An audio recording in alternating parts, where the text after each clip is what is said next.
إن الحمد لله نحمده ونستعينه ونستغفره ونعوذ بالله من شرور أنفسنا ومن سيئات أعمالنا من يهده الله فلا مضل له ومن يضلل فلا هادي له وأشهد أن لا إله إلا الله وحده لا شريك له وأشهد أن محمدا عبده ورسوله صلى الله عليه وعلى آله وأصحابه والتابعين وتابعيهم إلى يوم الدين.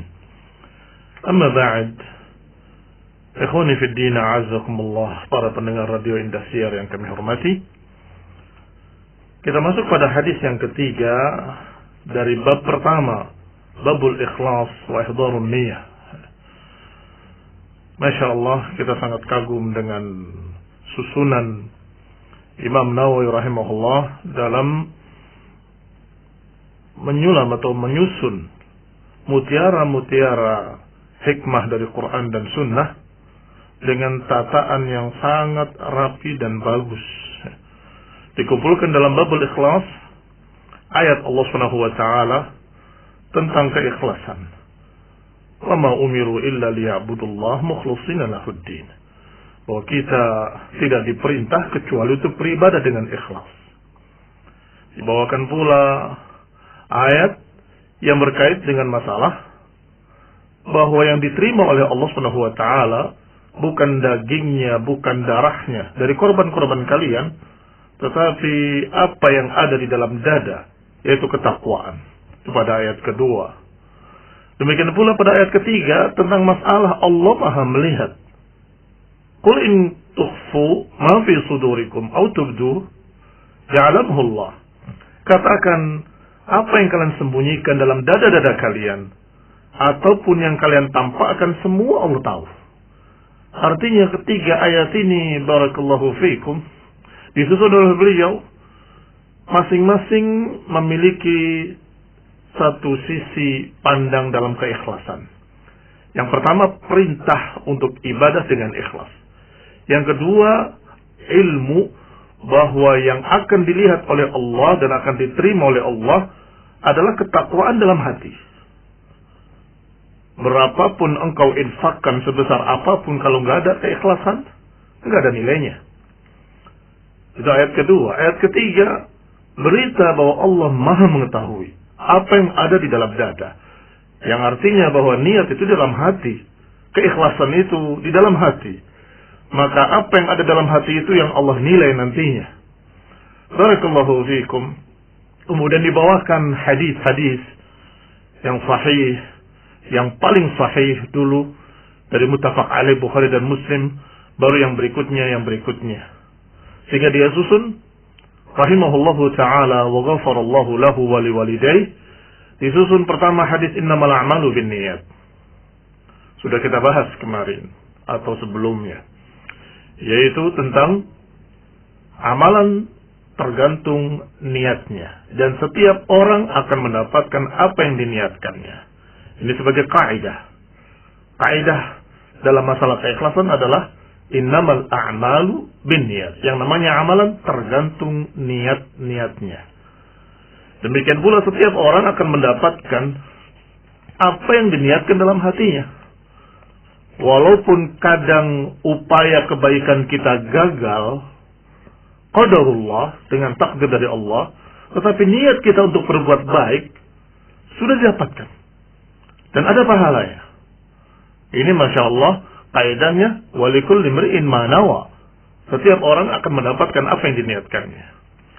Baru kemudian disusun oleh beliau untayan mutiara berikutnya, hadis dari Rasulullah SAW dari Ummul Mukminin Aisyah radhiyallahu taala anha sebagai contohnya, yaitu ketika Rasulullah SAW berbicara memberitakan ada tentara pasukan yang akan menyerang Ka'bah, tiba-tiba di tengah padang pasir Allah tenggelamkan ke dalam bumi. Aisyah bertanya, ya Rasulullah, bukankah di tengah mereka ada pelayan-pelayan, ada penggembala-penggembala yang biasa menuntun dan mengurusi ternak-ternak mereka? ada orang-orang yang tidak berkait dengan mereka ikut tenggelam? Kata Nabi, iya, ditenggelamkan min awalihim ila akhirihim, tetapi akan dibangkitkan sesuai dengan niat-niatnya. Ini juga berita faedah ilmu dari Rasulullah SAW yang sangat bermanfaat, yaitu bahwa kadang-kadang terjadi satu bencana, tetapi bagi sebagian sebagai azab, tapi bagi sebagian yang lain sebagai ujian, atau bisa jadi sebagai penghapus dosa-dosanya, atau bisa jadi dengan tergantung masing-masing keadaan mereka, dan akan dibangkitkan nanti dengan niat-niatnya. Maka kita masuk sekarang pada hadis yang ketiga, yang juga dari Aisyah radhiyallahu taala anha. Qalat, qala an-nabiy sallallahu alaihi wa ala alihi wa sallam, la hijrata ba'da al-fath, walakin jihadun wa niyyah. Wa idza istunfirtum fanfiru, muttafaqun alaih. Masih dibawakan tentunya yang paling sahih atau yang tersahih dari hadis-hadis, yaitu yang disepakati oleh Imam Bukhari dan Imam Muslim. Qala, dikatakan di dalam hadis ini bahwa Nabi SAW menyatakan tidak ada hijrah setelah Al-Fathu. Al-Fathu di dalam tafsir ayat Allah Subhanahu wa taala, inna fatahna laka fathan mubina, sesungguhnya kami telah membukakan untukmu dengan pembukaan yang sangat jelas. Ada dua tafsir. Tafsir yang pertama, bahwa yang dimaksud dengan Al-Fathu adalah perjanjian Hudaybiyah. Tafsir yang kedua adalah bahwa Al-Fathu adalah dibukanya kota Mekah. Karena memang kedua-duanya merupakan Al-Fatah. Kedua-duanya merupakan kemenangan dan pembukaan. Adapun yang pertama, yaitu perjanjian Hudaybiyah, dikatakan Al-Fathu karena ketika terjadi perjanjian Hudaybiyah, yang diantara isinya adalah bahwa berhenti berperang 10 tahun, maka terbuka dakwah untuk seluruh Arab dan sekitarnya, dan untuk seluruh penjuru dunia. Sehingga Rasulullah SAW ketika sejak Hudaybiyah itu mengutus utusan-utusan, mendakwahi Raja Qibti di Mesir, Raja Najasyi, Raja Romawi Persia, diutus orang-orang untuk membawa risalah dakwah, surat ajakan dakwah. Dan demikianlah terbukalah pintu dakwah ke seluruh penjuru dunia. Dan bisa dibuktikan sejak Hudaybiyah sampai Fathu Mekah, itu perubahan jumlah kaum muslimin naik drastis. Dari yang tadinya ketika perjanjian Hudaybiyah hanya sekian, ada berselisih pendapat, ada yang mengatakan sekian, 600, masih belum sampai 1.600 atau 1.500. Belum sampai 2.000. Itu dalam perjanjian Hudaybiyah.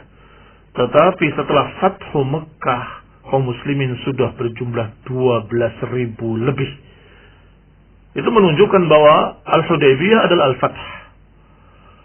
Kemudian yang kedua, Fathu Mekah disebut Fatah karena memang terbukanya kota Mekah. Idza jaa nasrullahi wal fath, ra'aitan nas yadkhuluna fi dinillahi afwaja.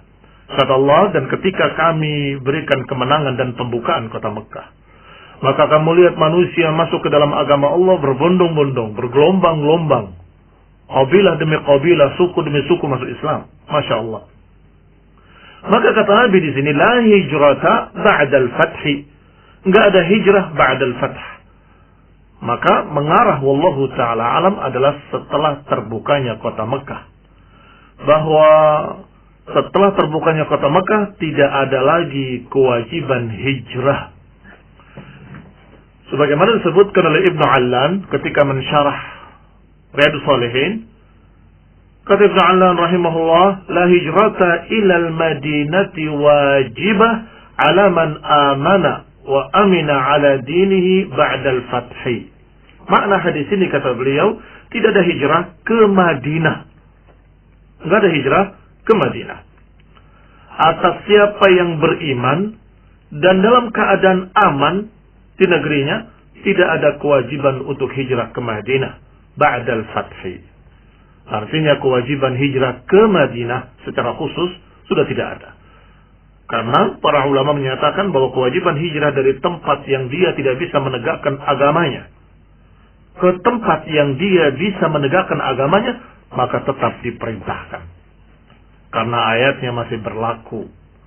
Ketika mereka terbunuh dalam keadaan di tengah-tengah orang kafir, Allah katakan, alam takun ardullahi wasi'atun fatuhajiru fiha.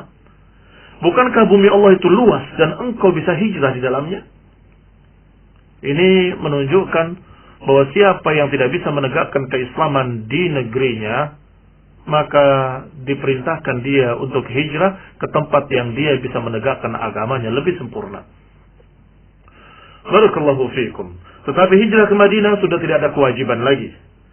Innama wajabat awalan liqaunil muslimin bil Madinah yawma idzin kanu qalilin. Karena yang namanya hijrah ke Madinah itu diwajibkan waktu itu ketika kaum muslimin masih sedikit dan di Mekah mereka tidak bisa menegakkan agamanya, tersiksa, sempit, tidak bisa berbuat untuk agamanya, maka diperintahkan semuanya untuk hijrah. Setelah Fathu Mekah, maka nggak ada lagi hijrah. Walakin jihadun wa niyah. Tetapi jihad dan niat tetap ada. Inilah sisi pendalilan Imam Nawawi rahimahullah ketika beliau membawakan hadis ini, karena berkait dengan kalimat jihadun wa niyah. Jihad memiliki makna perjuangan.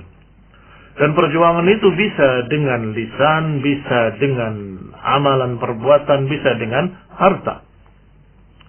Dan jihad juga ada dua jenis ya, yang disebutkan diantaranya oleh Ibnu Qayyim di dalam Zadul Ma'ad, bahwa jihad ada jihadun bisayfin wa sinan, dan ada jihad bil lisani wal bayan, atau kama qala rahimahullahu taala, jihad dengan pedang dan tombak, dan jihad dengan ucapan dan penjelasan. Barakallahu fiikum. Kedua-duanya disebut jihad. Kalau jihad yang pertama dengan sayf wa sinan sudah ma'ruf, masyhur, maknanya adalah perang. Perang melawan orang-orang kafir yang menghalangi dakwah, yang menghalangi tauhid, yang menghalangi ajaran Rasulullah SAW.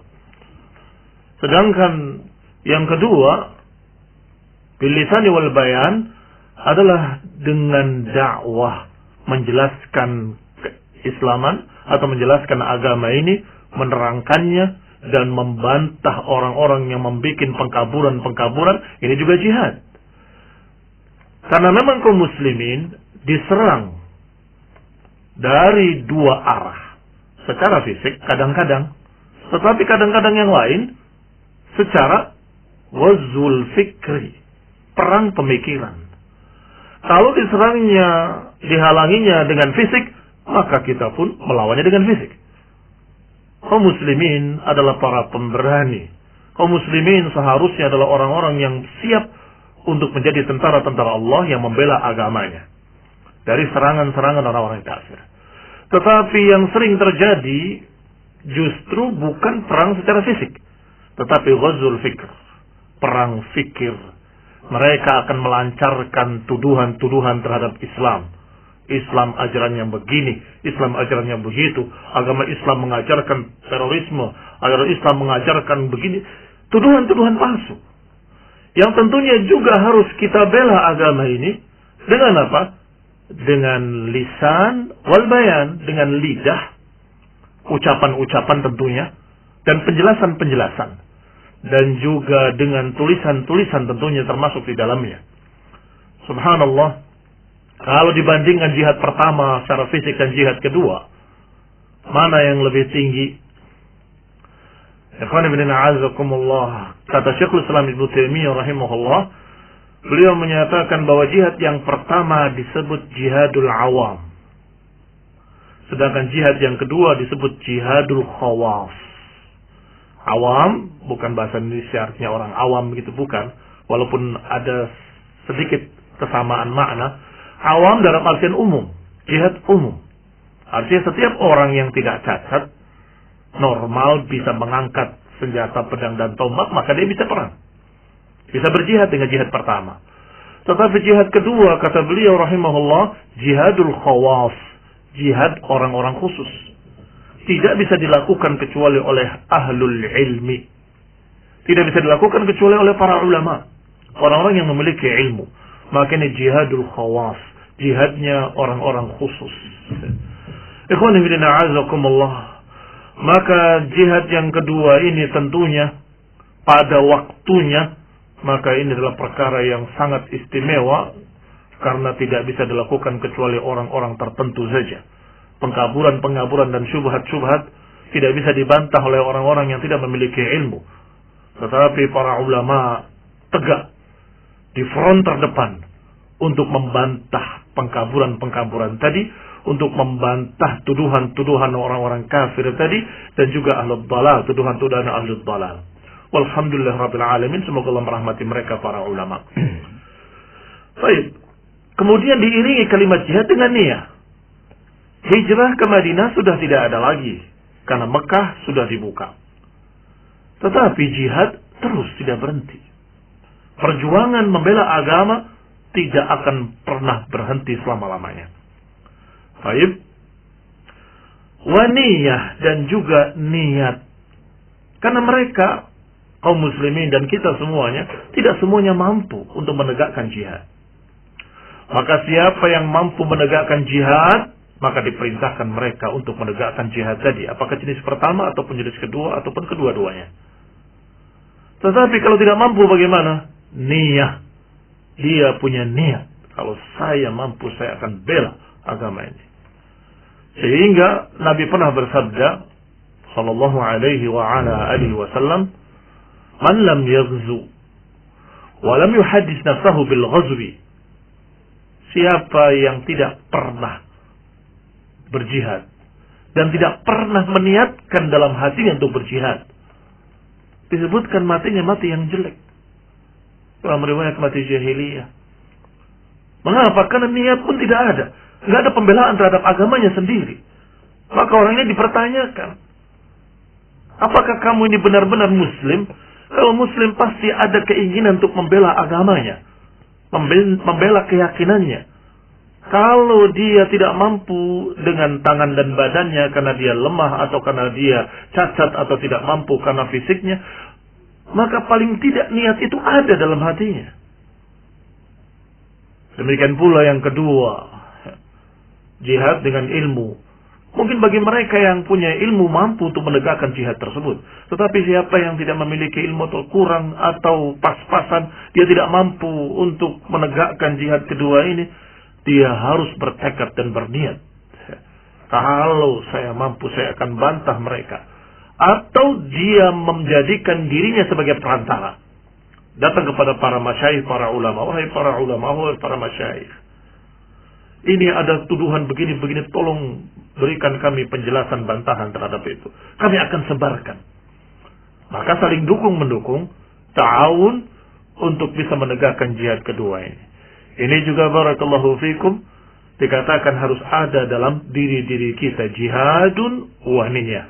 Jihad dan niat dalam hati. Artinya niat yang lurus, yang benar-benar ikhlas untuk berjihad membela agama Allah Subhanahu wa taala. Maka potongan hadis berikutnya, wa idastunfirtum fanfiru. Kalau kalian diperintah untuk berangkat berperang, maka berangkatlah. Potongan hadis kedua ini menunjukkan tentang hukum jihad yang pertama. Ini hukum jihad secara fisik. Dengan kata lain, apa hukumnya perang melawan orang-orang kafir itu tadi. Disebutkan idastunfirtum, jika kalian diperintah oleh penguasa kalian untuk berperang, maka berangkatlah. Ikhwan fillah a'azzakumullah, kaum muslimin rahimani wa rahimakumullah. Disebutkan ay tulibtum lil khuruji ilal jihad au nahwihi. Idza tunfirtum maknanya kalau kalian diminta, diperintah, disuruh untuk berperang, maka berangkatlah berperang. Inilah yang menyebabkan para imam-imam ahlus sunnah dalam kitab-kitab mereka, bahkan kitab-kitab akidah, kitab usulus sunnah, kitab prinsip-prinsip sunnah, selalu memasukkan bab khusus. Satu bab, al-jihadu madin ma'al imam, baran kana au fajira. Bahwa jihad tetap berlangsung bersama penguasa. Apakah mereka orang baik atau orang jelek. Artinya tidak bisa sembarangan begitu. Ini perang jenis pertama ya. Perang, maksud saya jihad jenis pertama yaitu perang. Berbeda dengan yang dengan ilmu wal bayan, maka semua orang berkewajiban untuk menyampaikan semampunya. Sesuai dengan hadis, ballighu anni walau ayat. Sampaikan dariku walaupun satu ayat. Tetapi yang pertama ini berkait dengan nyawa. Berkait dengan perkara-perkara yang besar. Sehingga disebutkan diantara contohnya adalah dalam kitab Aqidah Tahawiyah. Oleh Abu Ja'far At-Tahawi rahimahullah. Menyatakan al-jihadu madin ma'al imam. Bahwa jihad itu tetap berlangsung bersama imam. Baran kana au fajira. Apakah imam itu orang yang baik atau orang yang jelek, selama mereka muslim, maka jihad bersama mereka tetap berlangsung.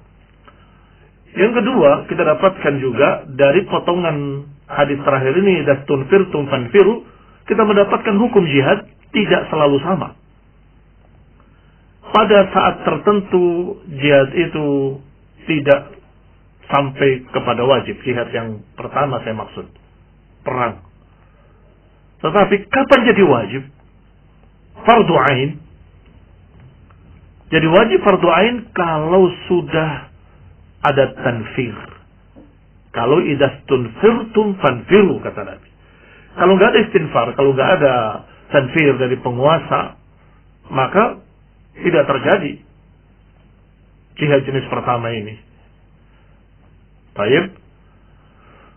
Barakallahu fikum. Dan juga para ulama membahas kadang fardu ain, kadang fardu kifayah. Fardu kifayah ketika memang dicukupkan dengan sebagian orang cukup, maka selesai sudah kewajiban kaum muslimin terwakili oleh tentara kaum muslimin. Selesai. Tetapi kalau ternyata tidak cukup dengan hanya tentara resmi dari penguasa tersebut, maka penguasa memerintahkan rakyatnya untuk membantu bersama berperang, maka saat itu menjadi fardu ain. Atau beberapa ulama juga menyatakan kalau orang-orang kafir tadi atau musuh-musuh Allah tadi sudah masuk ke negeri, maka tidak ada alasan lagi saat itu. Semua orang laki-laki dewasa tidak cacat, maka mereka wajib untuk membela kaum muslimin, membela agamanya, membela negerinya, ini membela negeri muslimin. Ikhwan fillah a'azzakumullah, kaum muslimin yang saya hormati, para pendengar yang berbahagia. Allah Subhanahu wa taala memberikan rincian-rincian dalam Quran siapa yang terkena kewajiban jihad dan siapa yang tidak. Sudah kita sebutkan sedikit tadi, laki-laki, dewasa, dan tidak cacat. Karena Allah SWT menyatakan, laisa 'alal a'ma harajun, wala 'alal a'raj harajun, wala 'alal marid haraj.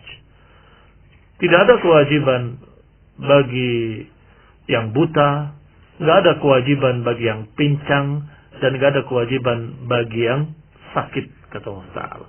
Artinya yang tidak buta, tidak cacat, tidak pincang, tidak sakit, maka mereka terkena kewajiban tadi. Wallahu ta'ala a'lam. Asyahid yang menjadi bukti atau yang menjadi syahid, jadi dalil dari hadis ini adalah kalimat jihadun wa niyah, jihad dan niat.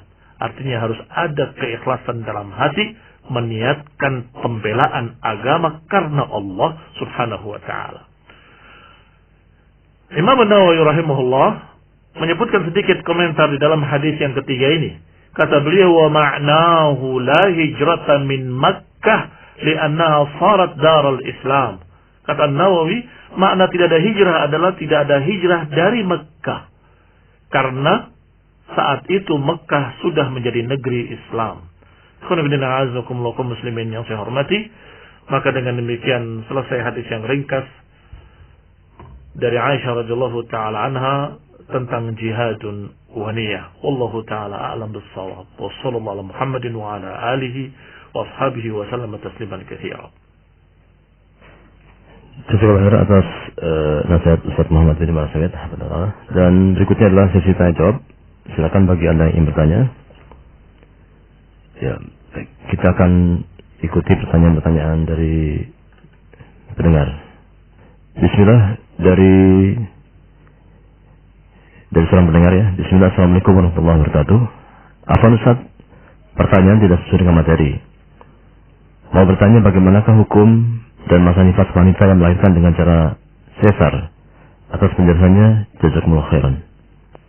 Hukum nifas bagi wanita yang melahirkan secara normal ataupun secara sesar tidak berbeda, karena darah itu adalah darah nifas. Walaupun disesar, tetap setelah selesai sesar darah itu akan keluar sejenis haid atau seperti haid, dia akan keluar terus, dan biasanya kurang lebih 40 hari. Maka hukumnya sama. Cuma ada pertanyaan dari beberapa orang yang lain, katanya setelah sesar biasanya lebih ringkas, lebih pendek. Artinya baru 20 hari sudah berhenti misalnya, atau 25 hari sudah berhenti. Kalau memang sudah berhenti dan terbukti benar-benar berhenti, maka dia sudah bersih dari nifasnya. Maka dia kembali sholat, kembali berpuasa seperti seorang yang bersih. Tetapi saya katakan dengan tekanan benar-benar bersih, karena beberapa wanita mengira bahwa dia bersih, dia sholat. Setelah sholat dia lihat ternyata masih keluar lagi. Kadang sehari itu tidak keluar, besoknya keluar lagi. Mengapa demikian? Karena sungguhnya itu bukan benar-benar berhenti, tetapi keluarnya sedikit. Karena keluarnya sedikit, maka dia masih tertahan di dalam rahimnya. Kalau tertahan di dalam rahimnya, maka dia sepertinya tidak haid. Padahal di dalamnya ada itu, tertumpuk di situ darah sedikit demi sedikit. Setelah agak banyak, dia akan keluar begitu. Sehingga beberapa guru-guru kita mengajarkan untuk memeriksanya sampai agak masuk dengan jari atau dengan kain. Kalau dalamnya masih ada, maka dia masih haid. Maaf, masih nifas. Wallahu ta'ala a'lam. Baik Ustaz, berikutnya dari 0812 95 sekian. Afwan Ustaz, apabila kita menjadi makmum masbuk setelah satu rakaat imam salam, terus kita melanjutkan ke rakaat kedua, lalu ada orang yang ikut bermakmum ke kita, apakah kita merubah niat kita? Terus apakah bacaan kita dijahar atau disir apabila sholat maghrib atau isya ketika itu berubah gitu ya? Kalau posisi makmum berada di belakang atau di samping kiri, apakah yang kita lakukan kalau berada di masjid umum? Jazakumullah khairan. Nah, perubahan niat dari makmum menjadi imam atau dari munfarid, dari salat sendirian menjadi imam, itu tidak mengapa, sebagaimana terjadi di kalangan para salaf ataupun yang setelahnya. Sebagaimana pula terjadinya perbedaan niat. Bagaimana perbedaan niat? Artinya imam salat sunnah, makmumnya salat wajib, atau sebaliknya, imamnya yang salat wajib, makmumnya salat sunnah. Kedua-duanya terjadi. Sebagaimana kejadian saat Mu'adz bin Jabal, bukan Sa'ad. Mu'adz bin Jabal radhiyallahu taala anhu, beliau salat bersama Nabi SAW, salat yang wajib. Kemudian pulang ke kaumnya dan beliau mengimami kaumnya. Tentunya yang namanya salat wajib tidak dilakukan dua kali, atau tidak diwajibkan dua kali. Berarti yang kedua itu adalah salat sunnah. Berarti ketika dia salat mengimami kaumnya, dia salat sunnah. Kaumnya salat wajib. Ini terjadi. Yang kedua yang sebaliknya, yaitu imamnya yang salat wajib, makmumnya yang salat sunnah. Yaitu ketika seorang sahabat yang datang terlambat, radhiyallahu ta'ala anhu, datang ke masjid sudah bubar. Salat jamaah sudah selesai. Maka Rasulullah SAW menyatakan, man yatasaddaq ala hada, siapa yang mau bersedekah untuk orang ini? Seorang sahabat menyatakan, aku ya Rasulullah SAW. Maka disuruh untuk menemani beliau salat. Yang terlambat tadi salat sebagai imam salat wajib, sedangkan diikuti di sebelahnya oleh makmum tadi sebagai sedekah. Dan dia salat sunnah, karena dia sudah salat wajib. Maka dia salat sunnah. Berarti terjadi kedua-duanya. Sehingga kalau engkau dalam keadaan masbuk, kemudian bangkit untuk melengkapi salatmu, tiba-tiba ada yang ikut salat bersamamu, tidak mengapa. Engkau menjadi imam ketika itu. Kalau engkau tahu. Kadang-kadang tidak tahu karena orang itu langsung berdiri di belakang. Itu tidak ada pembahasan karena dia tidak tahu. Kalau sudah tahu ada yang ikut di belakangnya, maka dia menjadi imam saat itu dan niatkan sebagai imam, sehingga kalau salatnya salat jahar, maka jaharkan bacaannya. Wallahu ta'ala a'lam. Adapun posisi yang seharusnya bahwa makmum bersendirian adalah di sebelah kanan imam. Kalau bisa mampu untuk merubah posisinya ke kanan imam, maka itu bagus. Kalau tidak mengapa, mudah-mudahan ma'dzur.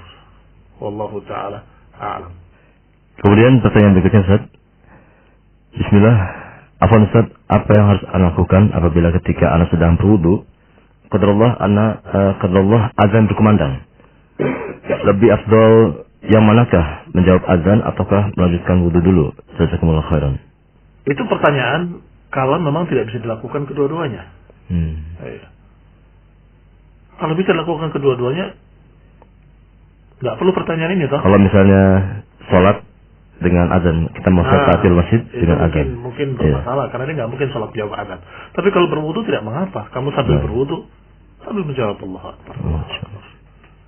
Asyhadu an la ilaha illallah. Barakallahu fikum. Assalamualaikum warahmatullahi wabarakatuh. Waalaikumsalam warahmatullahi wabarakatuh. Kalau kita hendak sholat di masjid, kita berniatnya waktu kita masih di rumah. Apakah itu sudah cukup untuk berniat?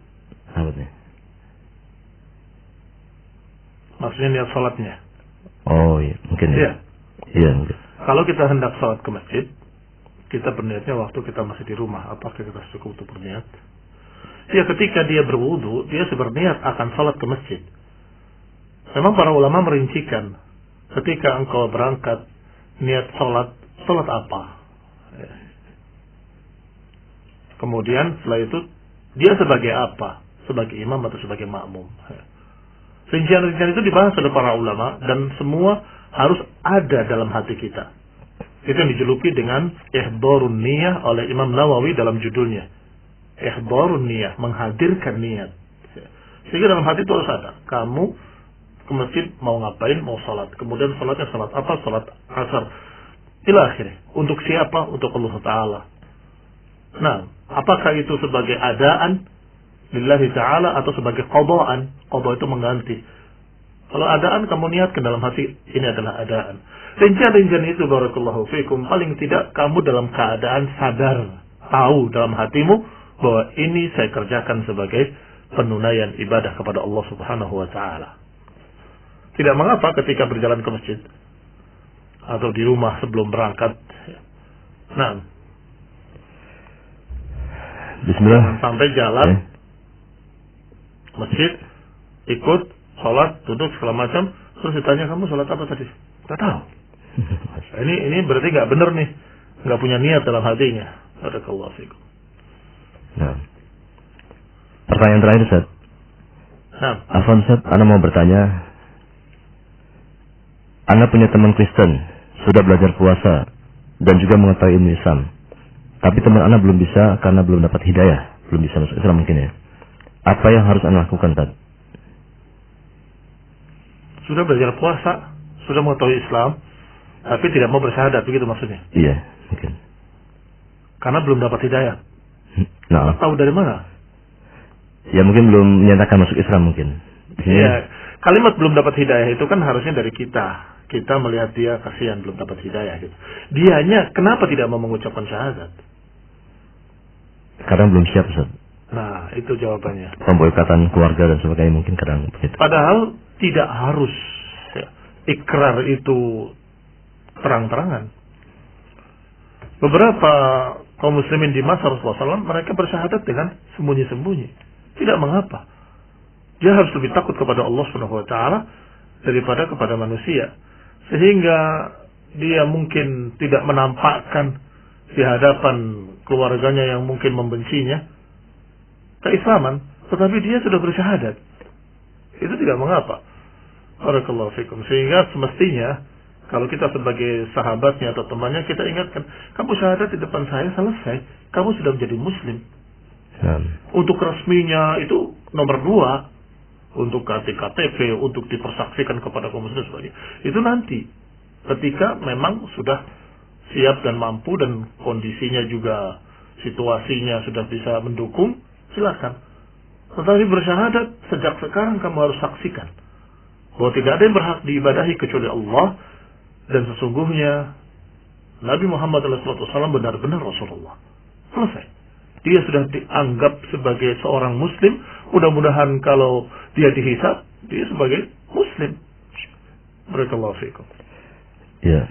Terima kasih Ustaz atas nasihatnya, dan juga untuk barangkali sebagai penutupan Ustaz.